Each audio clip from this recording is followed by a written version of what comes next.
So now Africa don't care. That's the point. And I'm talking about the point. I'm talking about the governments don't care. They don't. At all. Walter Maya, I'm going to say this. He didn't tell me if I'm going to say this. Every country Walter Maya goes to, only one has funded his tourism for his team as much as that young man has done for this country.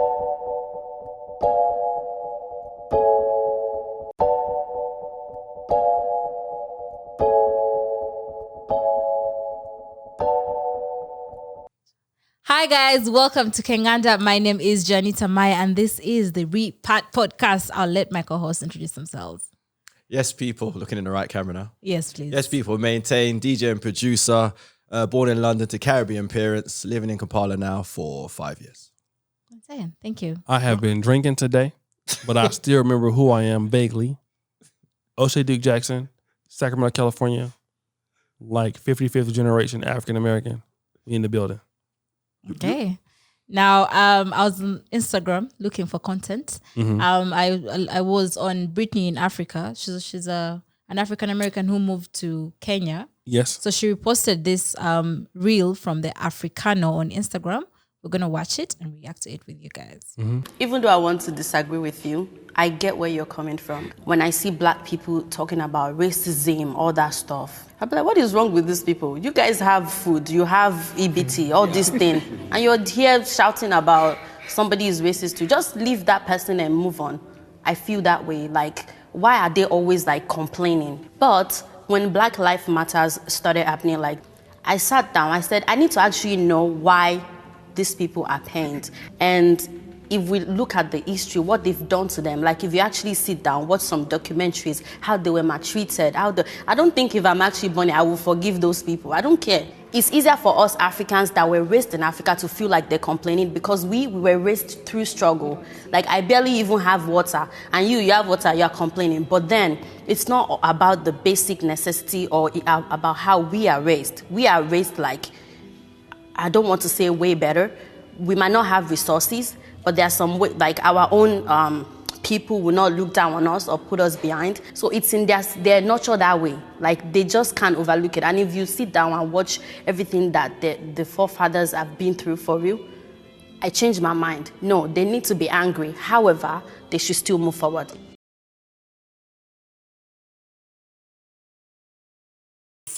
Sorry. That's it. He titled it African Americans Always Complaining, but that's just clickbait. They wanted you to watch the whole thing. But yeah, Benten, what did you think of that clip? Do you know what? What? I think I agree with her 100%. Okay. Because as a Londoner living here in Kampala, that's how I was treated. Like, you're from London. Silver spoon in your mouth. Why are you complaining? But when you look deeper into the black experience in London or Sacramento or Paris, it's always tinged with what she was talking about, the racism and the prejudice. So, you know, once you learn that, and I think it's important for the diaspora to learn that about the struggle of each one of us. So you have a form of empathy what people are going through, and it kind of helps you understand why they are the way they are. Right. But yeah, in short, I agree with her. Yeah. 100%. You don't know. Yeah. The point where she mentioned that, you know what, you'd be surprised that there's so many Africans who think like that. Like what she thought in the beginning, that they're complaining, yet they have everything. Like she mentioned, I wouldn't say when she said Africans have come up in the struggle, I don't want you to think we're out there chilling with lions and sleeping in mud huts and whatnot, like how some people do see Africa. Yeah. But what she means is that, I don't know, I didn't grow up in the city, but like walking to school was so normal. You know, we walked like 1 kilometer, a group of us, a bunch of us from the neighborhood. We all just walked in groups, you know. I'm sure there's certain Africans who have had to endure some things. To them, that's the worst of the worst. It's like someone who is so hungry, like to them, they have no food, you know? So when you come, and like an African American comes through and like, oh yeah, I have everything, I have all the basic needs, but someone didn't like me out there and I'm pressed about it. To an African who has maybe slept hungry, who has had to go through certain things, they would look at that like, you don't know what you have, you know, or you're ungrateful, you know, or you're being entitled, you know, like how dare you say someone didn't like you out there and you're pissed about it or mad about it. Yes. Yet like they say, hungry kids in Africa, you know, something like that. But I do understand. But then she also goes on to mention that when she made research, that she got to understand why they were coming from where they're coming. And I would also like to say that before I met O'Shea, like I hadn't interacted that much with a foreigner. Well, I can't call him a foreigner because it's black, but like I hadn't interacted so much like an African American. So to me, when O'Shea would mention like things like, oh, you know, there's racism in the States or there's this in the States, to me it's just like, wait, what? It's not something that a typical African would be used to or would know of. So I think both sides just need to like understand the other side. Like you said, understanding the diaspora. I think the Africans need to understand where the African Americans are coming from, what they had to endure and how that has had like some sort of psychological impact on them. And then also African Americans need to also see it from the other side of the coin and see that, you know, these people also had a certain struggle of their own and this is how they see us and we just need to come together. Something like that. Yeah. So the young lady, I'm trying to be so long-winded, but I'm talking about Oprah. Oprah is one of the richest blacks in America. And Oprah was in somewhere in Europe and somebody disrespected her at a store. Didn't know who she was. I think it was Geneva, Switzerland, something like that. Yeah. So the lady was rude to Oprah. And most white billionaires that you're rude to would probably just leave.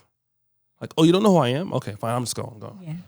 Oprah, though, with all the money that she has, she was like, oh, you don't know me? You're going to give me that service? I'm going to spend $50,000, like $30,000, something like that. She bought that worth of product there at the store. Okay? Now, that person has money, but that person is trauma. Think about this. That person is disrespecting you because you're black. And your response is to, I'm going to show you by spending $30,000 at the store. So money doesn't matter when you're brainwashed. Okay? When you're brainwashed. Because you're always in relativity to who has the most. See, back in the day, my grandmother used to clean houses when she came to Sacramento. And she came from Louisiana in the Great Migration. They came from Bastrop, Louisiana. And my mother, my dad's family came from Natchitoches, Louisiana. So when you come to California or Chicago, you work these menial jobs, just like Ron D's would when they came to Uganda, something like that. So when my grandmother would clean these houses, she would clean them for who? Guess? What color were the people? White people, right? Yeah. Okay. So my grandfather, who had came from Missouri, they had a house, but they had electricity and they had waters and they had cars. But what did she judge her position based on? Based on what? Struggle. No. Trauma. She based it based on the white woman's house that she was cleaning every day. Right. So when she saw the white man and he had a maid and he had nice cars, she goes back to her husband and what does she say? All right, Doris, that's my granddad's name. Why don't you, in her mind, you don't have a Cadillac, but the white man that's back in the 50s, the Cadillac was the best car in America. Okay. Yeah. So what black people do is we don't judge the basic. Africans look at us like we have constant electricity. We have constant opportunity. And that's why they do well. But black Americans look at it, okay, everybody has electricity because we don't know about power outages in Africa. But we look at ourselves in relative position to them. We don't have what they have. We may have a $1.6 trillion spending power. And that's huge all around the world. That's one of the best economies. If you would take black Americans, put them in the country, they'd be like number 5, 6. But it doesn't matter when you're comparing yourself to the whites, right? And the Africans are saying, on one hand, you have basics. And what blacks are saying is, number one, we fought in every war. We've even liberated the United States because we fought in even the British War in 1776. We were there. It's how African Americans take it. Where were you at? You were in Africa. When the Civil War came in the States, we fought. Africans, where were you? The Korean War, the Vietnamese War. I'm just saying that's what African Americans are saying. So when African Americans look at that and want to hear that, they say, you wouldn't be here if it wasn't for who? Us. Just like in UK, when the Nigerians come with that disrespect, what the Caribbean say? Had it not been for who? Us. You wouldn't be here. Right? We're not talking about electricity. We're talking about opportunity. And now let me flip it. On the other side, when I come to Uganda and I hear you complaining about what's going on, I look at you as, what are you talking about? Because I'm able to move through here like Swiss cheese, right? But I just don't understand the everyday Ugandan struggle. And this is what George Ayete said, the great economist. African Americans come to Africa and get the royal treatment from African governments. But you don't know the corruption happening in Africa. You should stand up for the local Africans. And African Americans is like, we don't care about them. Because we already been oppressed. Like, hey, we coming back home. As long as it benefits our group. But both are right and both are wrong. Because we don't understand each other's experiences. We're not the same people. We might, and she's Nigerian, sounds like. Yes, she is. 50% of my blood must be Nigerian. But our cultures are different. That's first and foremost. Secondarily, so there's a gap on knowledge, right? Secondarily, this is the case. She's right. We should move forward.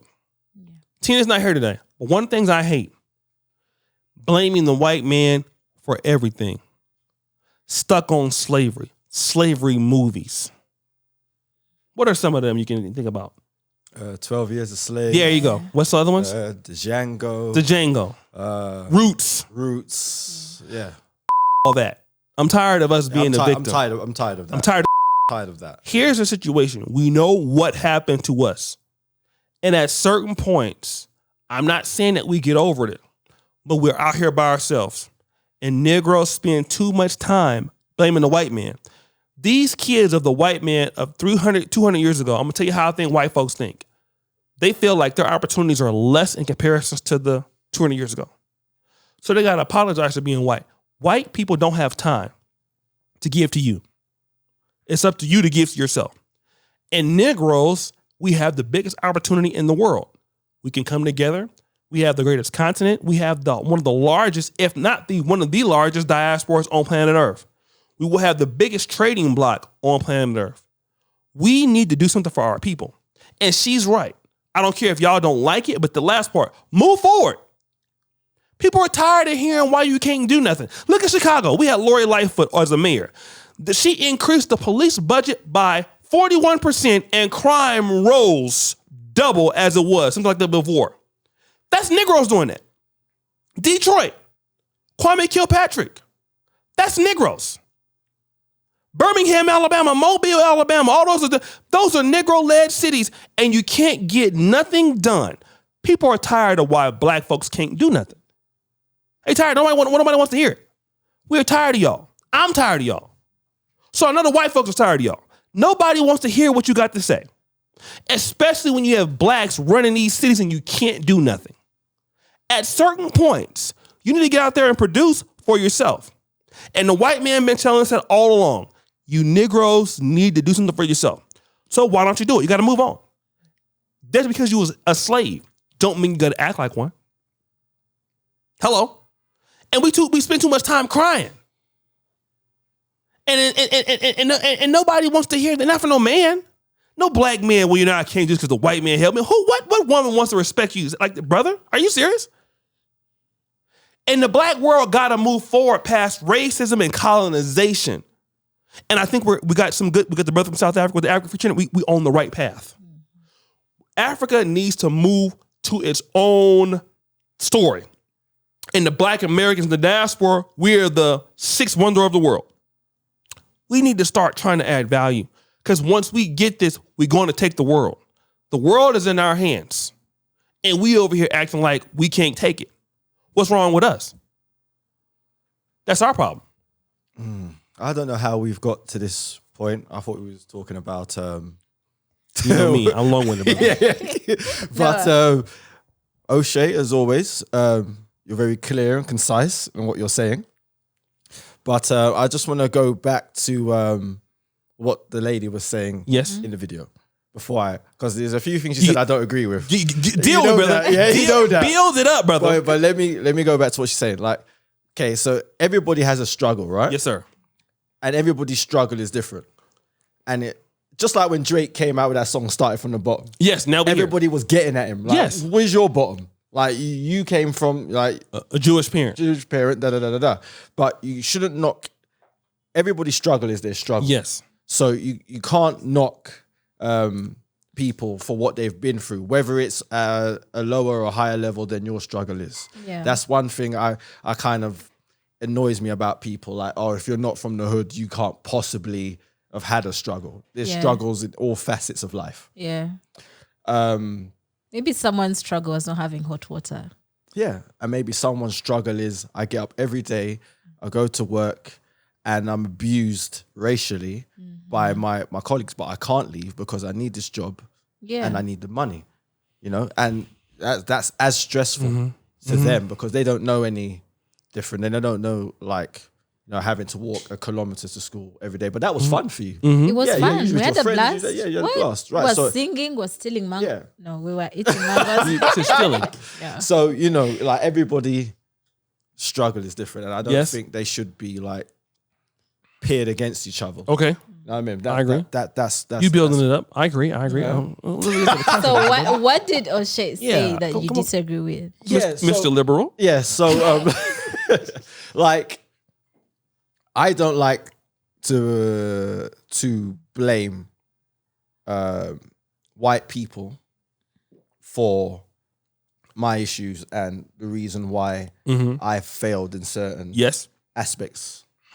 I wouldn't say failed, but you know, I found it hard to navigate. Right? I don't like blaming white people for Right. that.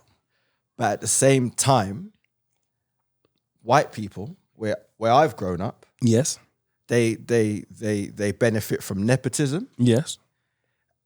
highly. Oh yeah. Like I've gone for jobs, where I was the most highly qualified person. And I know because the place where I worked, all my white colleagues went for the job as well. And I know I was better than them. And they told me. They even congratulated me before I went for the interview. Like, yo, I can't wait to see you at that place, bro. We're gonna work so well together. I didn't get it.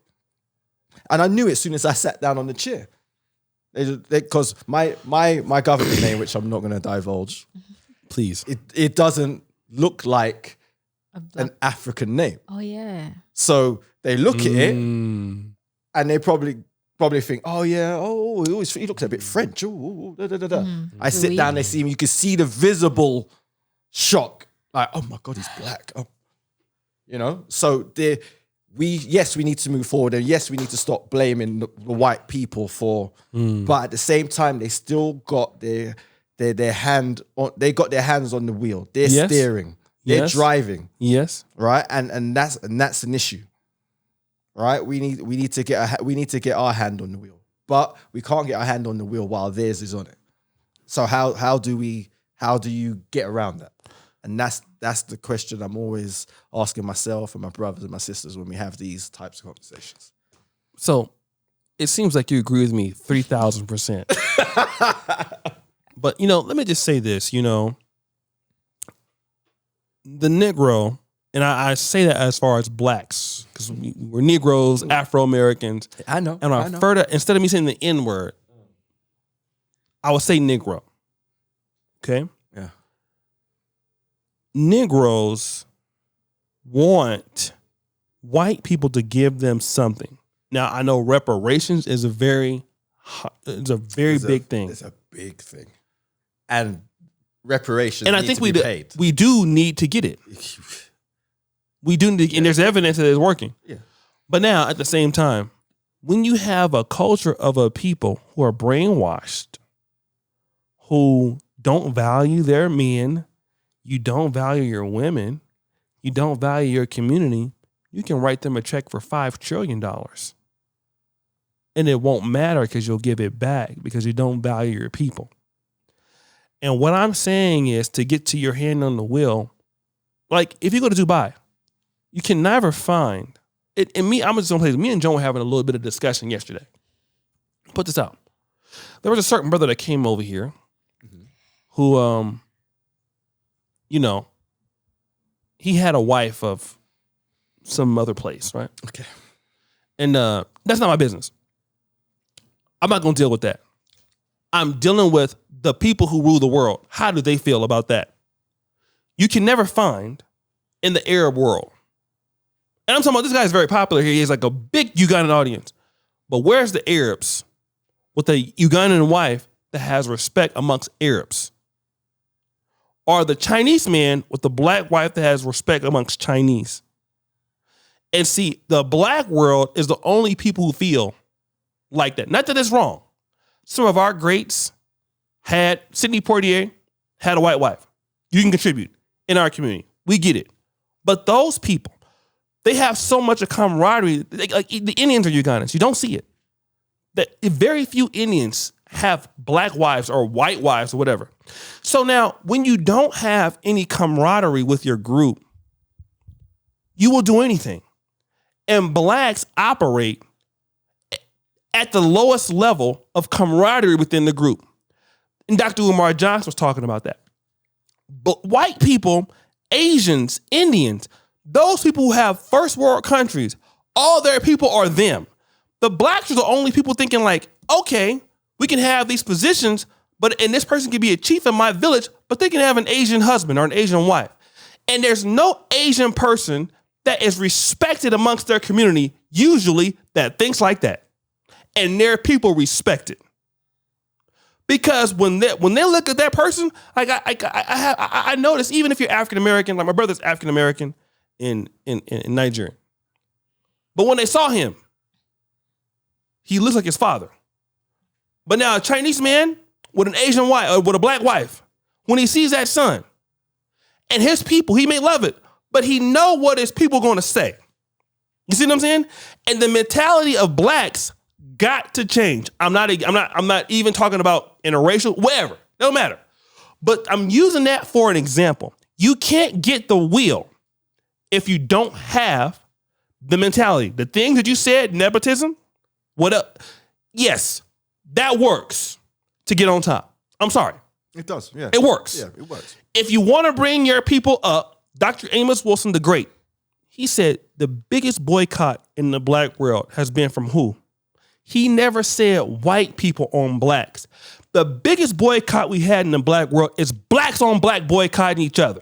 That's the biggest boycott. But if you're brainwashed, I don't want to go over there and shop with these blacks. I don't like our women. I don't like our men. I'm going to go over. You ain't never going to have nothing. Your kids going to have nothing. And so now when I go to Entebbe Airport and I see all those people going over to Dubai to go work, why aren't the Dubai folks coming to work for you? Because at one point, Kenya and Uganda was on the same level of what? Singapore. At one point, we used to give, Kenya and Uganda used to give them money. But look who's working for who now? Because they have a respect for their people. And black people are never going to get to the way of the top until you sacrifice for your group. But Negroes don't want to do that. You want to be able to do whatever you want and think that everything is going to be all right. And don't nobody take you serious. Nobody takes black people that serious when you're indulging in buffoonery. And that's why Indians are serious in Uganda.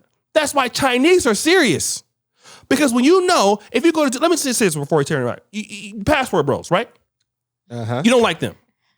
What countries want the passport bros won't go? What countries? Think about where they would never go. Anywhere in Europe, I'd imagine. Let's go to the Middle East. Will they go to Saudi Arabia? Yeah, I don't think they will. Might do. Dubai's popping. A lot of them. Outside of that, Saudi. Of that. Mm-hmm. Will they go there? Probably not. Oman. Yeah, they'd go there. Egypt. Would you say, I want to go get, you call them some sex tourists. I'm going to do it in Cairo. Nobody says, hell no. Mecca, Saudi Arabia, hell no. Because you already know what's going to happen. And even if you go to Dubai, you're never going to talk to Emiratis. You will talk to somebody else in Dubai, a white woman in Dubai, a Ugandan in Dubai. But you know better than to talk to somebody from Dubai, an Emirati woman. You can't even get to them. And you know they're going to kill you if you do it. You know it. Every black man on the planet knows. If I go to Dubai, I know inherently it's indulged in me to stay away from their women. You know that, don't you? Oh, what if I go? Yeah. You're told. Yeah. You don't even need to tell. You know. Yeah.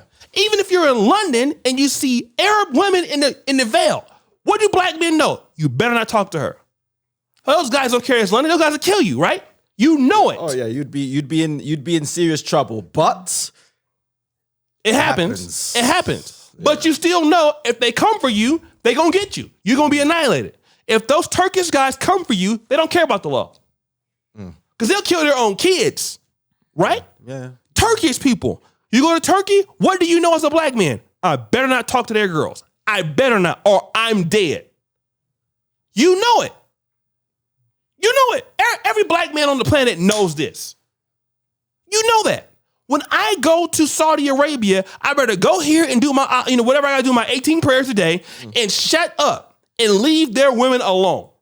Otherwise, everybody part is gonna get chopped off. Until black people feel like that about their women and their men, you never gonna have your hand on the wheel. Ever. That's a bit extreme, though. Ever. That's a bit extreme. Ever. I hear you. Because those people were living in the dust just 60 years ago. Nobody took Saudi Arabia serious 7 years ago, and nobody took the Arabs serious 7 years ago. They're living like Jesus Christ just 7 years ago. Just 70 years ago. But you know better. Yeah. You know what? I don't know enough about the Middle East situation. Yes. But I know for a fact, that they had internal struggles, like most people, like tribalism, etc. But I don't think people had their foot on their neck like black people have. So they've been allowed to grow until 9/11 happened, and then there was public enemy number one to the whole world, right? I agree. Going back to nepotism, I think nepotism is important for the diaspora and black people to practice. Yes. We should be fully encouraging black nepotism. Yes. Because we're not allowed to practice it. Yeah. The minute I got into a position in London in the construction world and I tried to employ people that looked like me, I was accused of being prejudiced. I was accused of, you're just helping your black friends, etc., etc. So, black nepotism needs to be practiced and implemented in all factors of life. Like when I came here and I saw black businessmen, and then underneath that, the family tree, their daughters got a CEO position at the company, their sons, I found it a breath of fresh air. Because in London, as a black man, even if I had my own business, I'd still be called out for it. But anyone else does it. Indian man employs nothing but Asians at the company. It's not looked on bad. Yep. Turkish, Afghanistan, Romanian, Irish. It's all good. As soon as black people want to do it, stop them. Nope, I get it. Because they know, like you say, our $1 trillion consumer power. They don't want that turning in back onto us. So that's my issue. But going back to what the lady said in the video, I'm fully like 1,000,000% behind her. Like we need to learn each other's story. Yeah. So we can, understand each other more and build relationships moving forward. Right. Because there's like in the Western world, there's a lot of Africans. I consider myself African. Yes, my culture is Caribbean, but the indigenous people of the Caribbean don't look like me. They look more like Mayans, Mexicans, and Latins. So I'm African. Yes. So we need to, we talk about it all the time, right? And it starts with what she said in the video, learning each other's struggle, coming together Yes. to build a better world for ourselves, Right. so we can move forward in a way that we're all proud of and comfortable. Yeah. You know, Yeah. that's what I'm saying. Speaking of moving forward, I think I've encountered some African Americans, like you said, let us not look down on that struggle. Everyone has had their own struggle. But have you ever talked to someone and you feel like they are so hurt? Like the pain is so fresh. It's like they come, you can see tears in their eyes, and you feel so bad because like, oh, that is so bad. Like you can see that, you can hear the trauma in that voice. You can hear them saying something, and I think I was talking to someone and the person was shaking and tears and was tearing up, and I was like, what? I felt for him. So I can't imagine how some people feel. It's like when you have a wound, but it just stays sore. I don't know. It just stays there. Like it doesn't go away, but it's always there. So yeah, I do understand where some people come from. Oh yeah, I can definitely understand the envy, maybe in some cases. The Anything who Africans? envy, Oh, like sorry. like like I say, for instance, I'm a DJ. I move here. I get a gig at a place that a Ugandan DJ has been trying for months to get to, and I just get it. I could understand the frustration, right? But that's not to say like we can't work together. Yeah. You know, it's just the way it is. Like it's like I'm something new, and they want to present that to a Ugandan crowd. Yeah. And that's what it is. But I can understand why people get Ugandans or Ghanaians or Nigerians or Tanzanians or whatever. They get frustrated. But you know, if we all understood each other a little bit more, then maybe that wouldn't become a frustration. Like, okay, my brother's got in there. Let me go to the gig, chat to him, and see if I can get in on the gig, which has happened numerous times to me. Yeah. Like, wherever I play, I bring Ugandan DJs through with me. And, you know, and that's just come from because we understand each other's, where we came from. Yeah. And the struggle through music. Okay. You know? And let me just say this, and I'm going to close, but she says you should move forward. But move forward to who? So now, as an African American, you can move forward in America, but then you're still in the same place where you feel like there are things changing. You know, you have the LGBTQ. Everybody don't agree with that. You feel like there's AI coming throughout the world, but you know, you feel like that you have less and less control of your family. And then there's people that's canceling like Black History in schools in Florida. And then you feel like, you know, and you look at the stats, African American wealth will be completely eliminated by some people in 2030. So then who do you look to? So then every Black person in the world has looked to Africa. I'm not saying that they saw what they saw when they looked. Every Black person that's Black looks to Africa. And now I'm gonna open up the can of worms. When you move forward, and Africa cannot help its own people. I'm gonna say it again. And Africa cannot help its own people. Africa is being corrupt. Africa cannot even support its own people such that they're here with us now. And now we're competing with them. And I know the powers that it be. But if we want to talk about nepotism, let's talk about it. It also works in an incorrect way here, where you have those who don't know what they're doing in many aspects of the private or public sector. So that is why our talented Africans had to leave in the first place. So then when we look to Africa, what do you see? That is why we did the episode. What was it called? Which one? There is no hope in Africa. Yeah, okay. And I didn't want to talk about this, but we have a love relationship with Africa, and we are so infatuated in Africa, and the diaspora feels that Africa don't talk about them. And we can talk about that because Haiti tried to join the African Union and was rejected. So that's the issue. Move forward to who? The diaspora, which is supportive if you're good. Don't get me wrong. But we have a lot of work to do for black people to move forward. Agreed. And we need to move forward here. But how?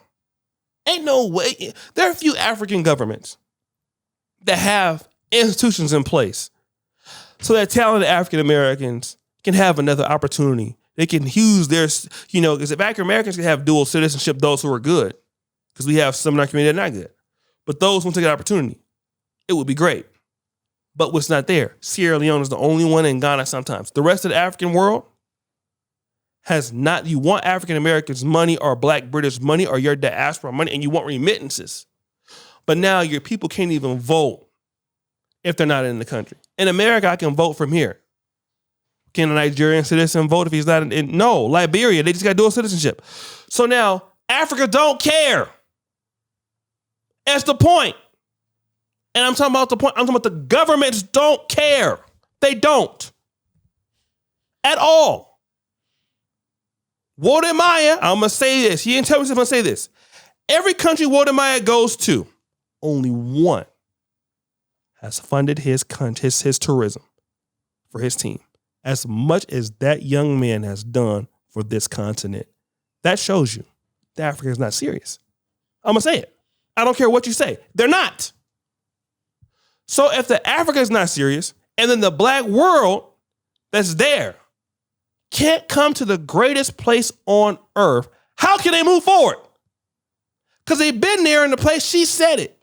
Because many times we tell people to get over it. But how? How? I understand this happened to you, but how? Well, if I want to move forward, I probably don't want to be around the people that did it to me.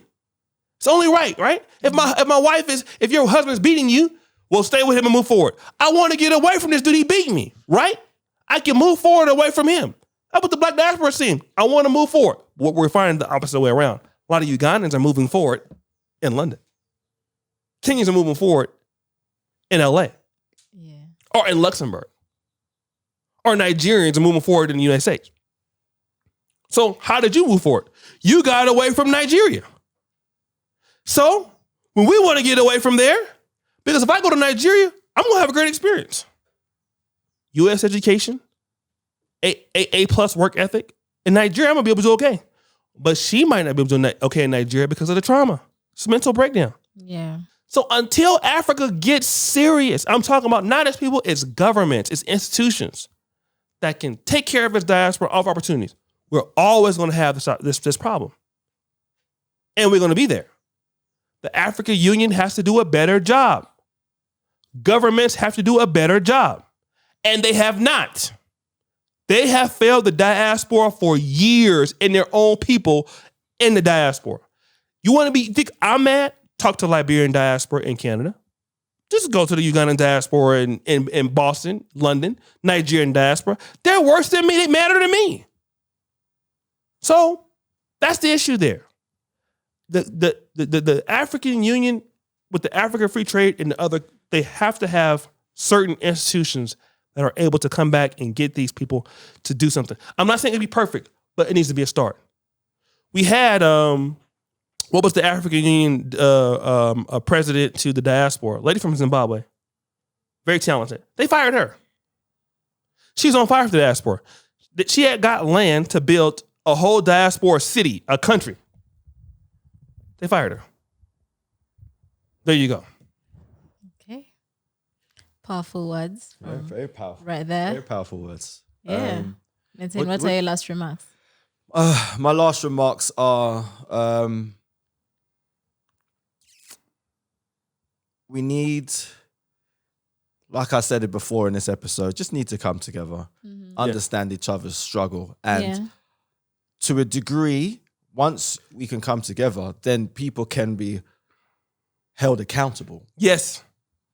And then decisions have to be made about how to move forward because there's a clear issue government-wise. Because me living here, I've heard way more bad about the government than I've heard good.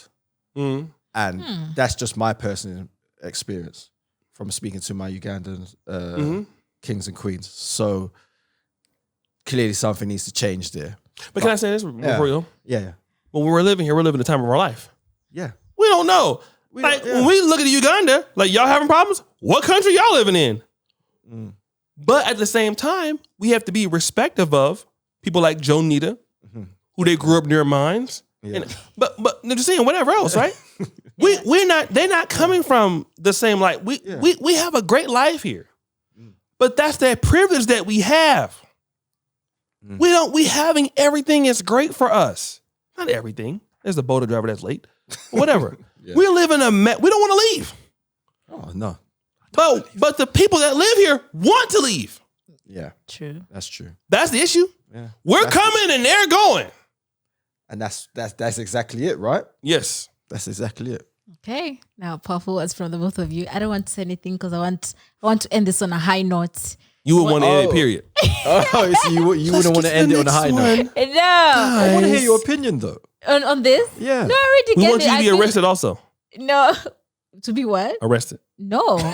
That's why I was giving you the side eye when you're talking about. Anyway, mine would be, it's just that both parties need to educate themselves. Every time I watch a podcast on Kenganda, I leave educated. You learn something. That's why you need to go and watch all the other videos, because you learn something new from the podcast. So I think both parties, Africans need to educate themselves, and African Americans also need to educate themselves about each other person. You know, it's like, you can't say you're my brother if you don't know. What did your brother go through then? If, you know, Maintain is my brother, but what did he go through?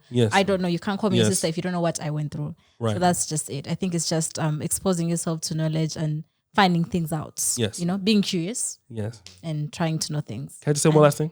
Please. Look, I know I'm controversial. We have to look at this. We can't keep looking at it. All the economies in Africa are 4% GDP, 5% growth.